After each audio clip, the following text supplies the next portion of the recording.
और प्रधानमंत्री मोदी इस समय लाल किले पर पहुंच चुके हैं, जैसा कि हम लगातार आपको बता रहे हैं। और बीच बीच में हम आपको बताते जा रहे हैं कि इस समय वहां पर क्या हो रहा है। अब देखिए इस समय की वहां की ताजा तस्वीरें।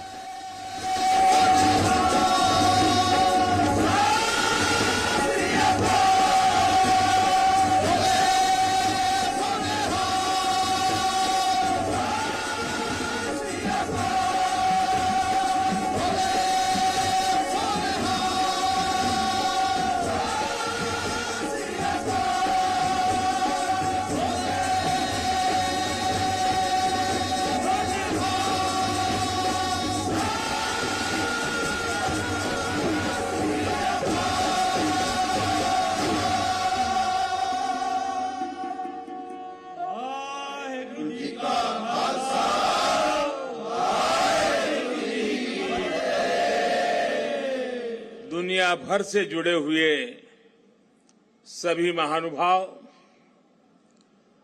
गुरु तेग बहादुर साहब के 400वें प्रकाश पर्व को समर्पित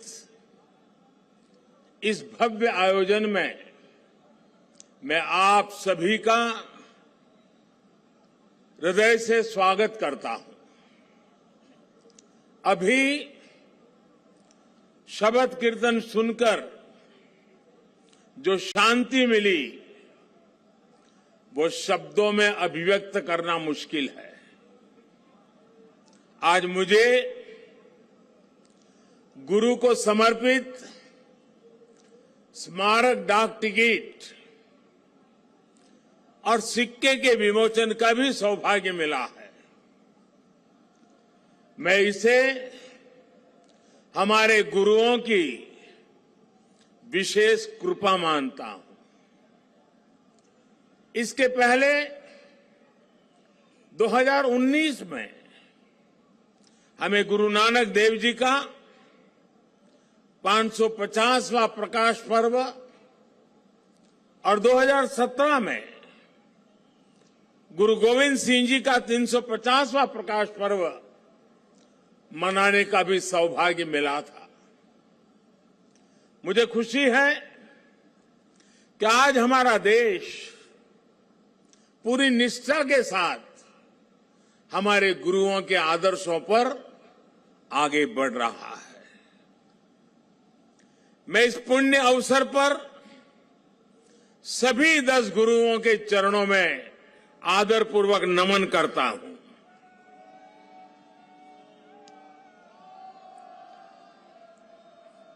आप सभी को, सभी देशवासियों को और पूरी दुनिया में गुरुवाणी में आस्था रखने वाले सभी लोगों को मैं प्रकाश पर्व की हार्दिक बधाई देता हूं। साथियों, ये लाल किला कितने ही अहम कालखंडों का साक्षी रहा है। इस किले ने गुरु तेग बहादुर साहब की शहादत को भी देखा है और देश के लिए मर मिटने वाले लोगों के हौसले को भी परखा है। आजादी के बाद के 75 वर्षों में भारत के कितने ही सपनों की गूंज यहां से प्रतिध्वनित हुई है। इसलिए आजादी के अमृत महोत्सव के दौरान लाल किले पर हो रहा ये आयोजन बहुत विशेष हो गया है। साथियों, हम आज जहां हैं, अपने लाखों करोड़ों स्वाधीनता सेनानियों के त्याग और बलिदान के कारण है। आजाद हिंदुस्तान, अपने फैसले खुद करने वाला हिंदुस्तान, लोकतांत्रिक हिंदुस्तान, दुनिया में परोपकार का संदेश पहुंचाने वाला हिंदुस्तान, ऐसे हिंदुस्तान के सपने को पूरा होते देखने के लिए कोटि कोटि लोगों ने खुद को खपा दिया। ये भारत भूमि सिर्फ एक देश ही नहीं है, बल्कि हमारी महान विरासत है, महान परंपरा है। इसे हमारे ऋषियों, मुनियों, गुरुओं ने सैकड़ों हजारों सालों की तपस्या से सींचा है, उसके विचारों से समृद्ध किया है। इसी परंपरा के सम्मान के लिए, उसकी पहचान की रक्षा के लिए दसों गुरुओं ने अपना जीवन समर्पित कर दिया था। इसलिए साथियों, सैकड़ों काल की गुलामी से मुक्ति को,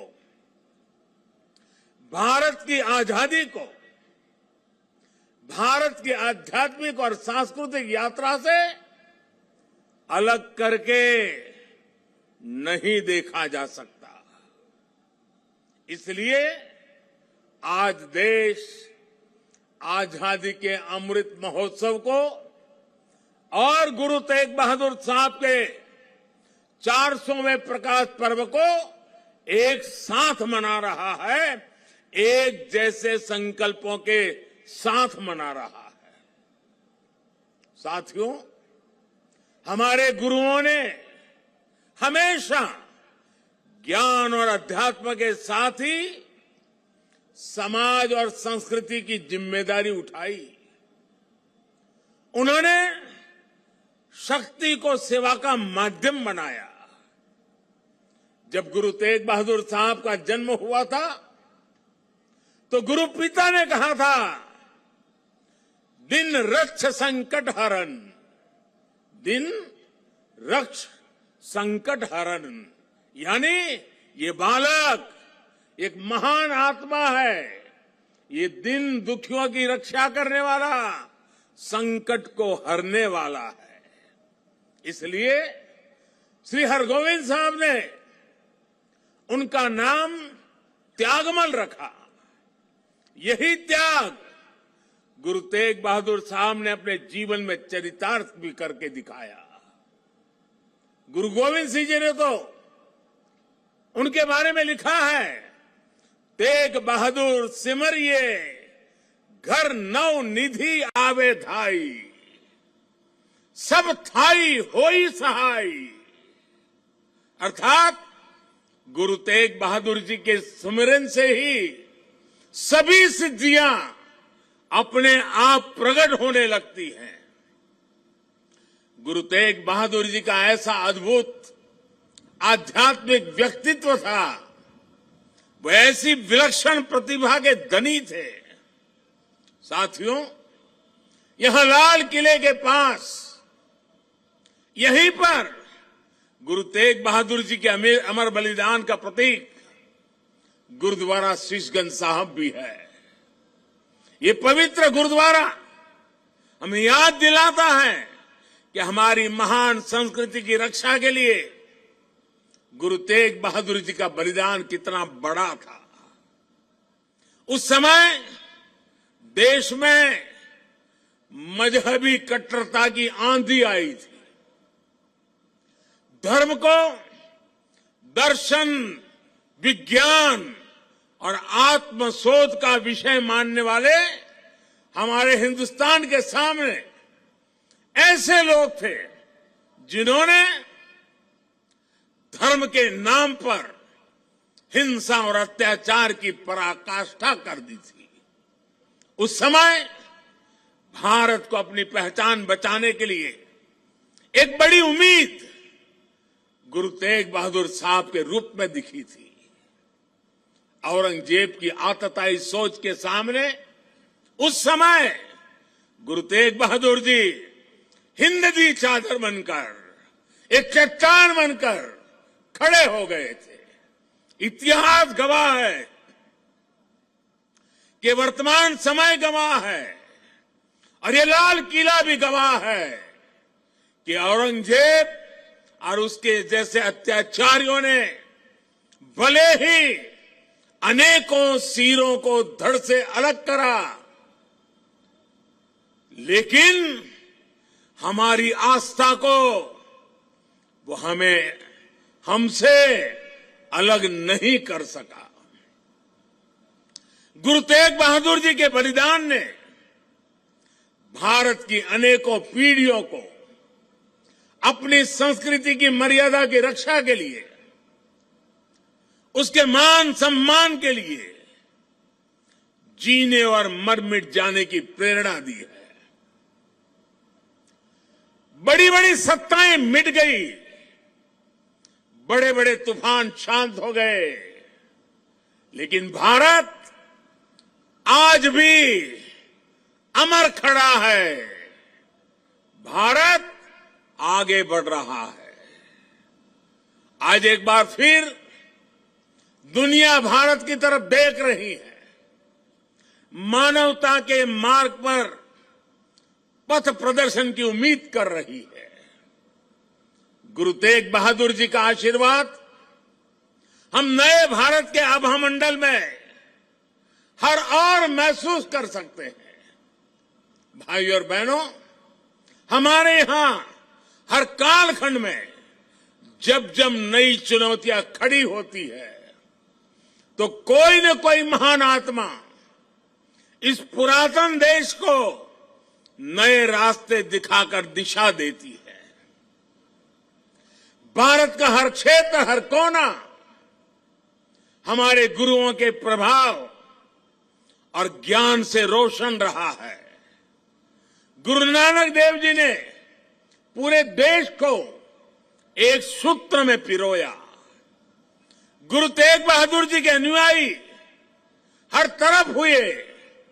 पटना में पटना साहिब और दिल्ली में रकाबगंज साहिब, हमें हर जगह गुरुओं के ज्ञान और आशीर्वाद के रूप में एक भारत के दर्शन होते हैं। भाइयों और बहनों, मैं अपनी सरकार का सौभाग्य मानता हूं कि उसे गुरुओं की सेवा के लिए इतना कुछ करने का अवसर मिल रहा है। पिछले वर्ष ही हमारी सरकार ने साहिबजादों के महान बलिदान की स्मृति में 26 दिसंबर को वीर बाल दिवस मनाने का निर्णय किया है। सिख परंपरा के तीर्थों को जोड़ने के लिए भी हमारी सरकार निरंतर प्रयास कर रही है। जिस करतारपुर साहिब कॉरिडोर की दशकों से प्रतीक्षा की जा रही थी, उसका निर्माण करके हमारी सरकार ने गुरु सेवा के लिए अपनी प्रतिबद्धता दिखाई है। हमारी सरकार ने पटना साहिब समेत गुरु गोविंद सिंह जी से जुड़े स्थानों पर रेल सुविधाओं का आधुनिकीकरण भी किया है। हम स्वदेश दर्शन योजना के जरिए पंजाब में आनंदपुर साहिब और अमृतसर में अमृतसर साहिब समेत सभी प्रमुख स्थानों को जोड़कर एक तीर्थ सर्किट भी बना रहे हैं। उत्तराखंड में हेमकुंड साहिब के लिए रोपवे बनाने का काम अभी आगे बढ़ रहा है। साथियों, श्री गुरु ग्रंथ साहिब जी हमारे लिए आत्म कल्याण के पथ प्रदर्शक के साथ साथ भारत की विविधता और एकता का जीवंत स्वरूप भी है। इसलिए जब अफगानिस्तान में संकट पैदा होता है, हमारे पवित्र गुरु ग्रंथ साहिब के स्वरूपों को लाने का प्रश्न खड़ा होता है, तो भारत सरकार पूरी ताकत लगा देती है। हम न केवल गुरु ग्रंथ साहिब के स्वरूप को पूरे सम्मान के साथ शीर्ष पर रखकर लाते हैं, बल्कि संकट में फंसे अपने सिख भाइयों को भी बचाते हैं। नागरिकता संशोधन कानून ने पड़ोसी देशों से आए सिख और अल्पसंख्यक परिवारों को देश की नागरिकता मिलने का रास्ता साफ किया है।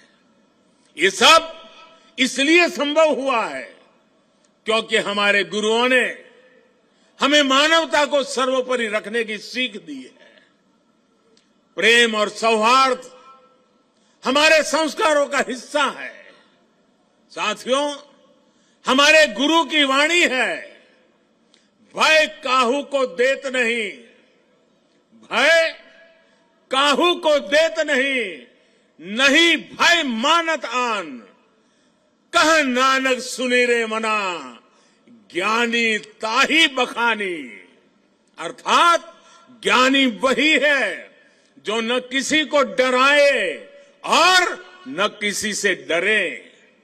भारत ने कभी किसी देश या समाज के लिए खतरा नहीं पैदा किया। आज भी हम पूरे विश्व के कल्याण के लिए सोचते हैं, एक ही कामना करते हैं। हम आत्मनिर्भर भारत की बात करते हैं तो उसमें पूरे विश्व की प्रगति लक्ष्य का सामने रख करके हम करते हैं। भारत विश्व में योग का प्रसार करता है तो पूरे विश्व के स्वास्थ्य और शांति की कामना से करता है। कल ही मैं गुजरात से लौटा हूं, वहां विश्व स्वास्थ्य संगठन के पारंपरिक चिकित्सा के ग्लोबल सेंटर का उद्घाटन हुआ है। अब भारत विश्व के कोने कोने तक पारंपरिक चिकित्सा का लाभ पहुंचाएगा, लोगों के स्वास्थ्य को सुधारने में अहम भूमिका निभाएगा। साथियों, आज का भारत वैश्विक द्वंद्वों के बीच भी पूरी स्थिरता के साथ शांति के लिए प्रयास करता है, काम करता है। और भारत अपनी देश की रक्षा सुरक्षा के लिए भी आज उतनी ही दृढ़ता से अटल है। हमारे सामने गुरुओं की दी गई हुई महान सिख परंपरा है। पुरानी सोच, पुरानी रूढ़ियों को किनारे हटाकर गुरुओं ने नए विचार सामने रखे। उनके शिष्यों ने उन्हें अपनाया, उन्हें सीखा। नई सोच का ये सामाजिक अभियान एक वैचारिक इनोवेशन था। इसलिए नई सोच, सतत परिश्रम और 100% समर्पण ये आज भी हमारे सिख समाज की पहचान है। आजादी के अमृत महोत्सव में आज देश का भी यही संकल्प है। हमें अपनी पहचान पर गर्व करना है, हमें लोकल पर गर्व करना है, आत्मनिर्भर भारत का निर्माण करना है। हमें एक ऐसा भारत बनाना है जिसका सामर्थ्य दुनिया देखे, जो दुनिया को नई ऊंचाई पर ले जाए। देश का विकास, देश की तेज प्रगति, ये हम सबका कर्तव्य है। इसके लिए सबके प्रयास की जरूरत है। मुझे पूरा भरोसा है कि गुरुओं के आशीर्वाद से भारत अपने गौरव के शिखर तक पहुंचेगा। जब हम आजादी के 100 साल मनाएंगे तो एक नया भारत हमारे सामने होगा। गुरु तेग बहादुर जी कहते थे, साधो साधो गोविंद के गुण गाओ, मानस जन्म अमोल कपायो, व्यर्था काहे गवाऊं। इसी भावना के साथ हमें अपने जीवन का प्रत्येक क्षण देश के लिए लगाना है, देश के लिए समर्पित कर देना है। हम सभी मिलकर देश को विकास की नई ऊंचाई पर ले जाएंगे। इसी विश्वास के साथ आप सभी को एक बार फिर हार्दिक शुभकामनाएं देता हूं।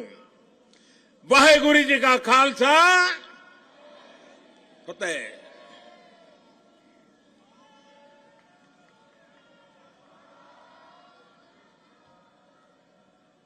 बोले सो निहाल। ये घड़ियां थम गए, समा थम गया। प्रधानमंत्री जी ऐ लगा कि 21 तारीख अज दियां घड़ियां इत्थे रुक गईयां ने। ये नज़ारा देख के वो अकाल पुरख दे वल्लों बख्शिश कीता होया नज़ारा, जदों गुरु साहब ने ये फरमान कीता सीगा, श्री अकाल तख्त साहिब दी सिरजना कीती सीगी, उस दिन उन्हां ने भी ये कल्पना कीती होगी कि यदि सरप्रस्त तो ऊपर किसी की सरप्रस्ती नहीं हो सकती। पर अज प्रधानमंत्री जी ने इत्थे पहुंच के दस दिता है। श्री अकाल तख्त साहिब, प्रधानमंत्री जी यहां से तख्ते ताऊज बांध कर जिस तख्त के ऊपर मान था मुगलों को, उसको बांधकर हाथियों के साथ श्री अकाल तख्त साहब के चरणों में लेके गए और कहा ये अकाल तख्त सबसे महान सच्चा सुचा ते सब तो ਉੱਚਾ है। और तुसी अज इत्थे पहुंच के उस गल की प्रौढ़ता की, उस गल ते मोहर लाई आ कि श्री अकाल तख्त साहिब की सर्वोच्चता उच्ची सी, उच्ची है ते उच्ची, जोर ना बोलो ते उच्ची। बहुत बहुत धन्यवाद। वाहेगुरु जी का खालसा, फतेह।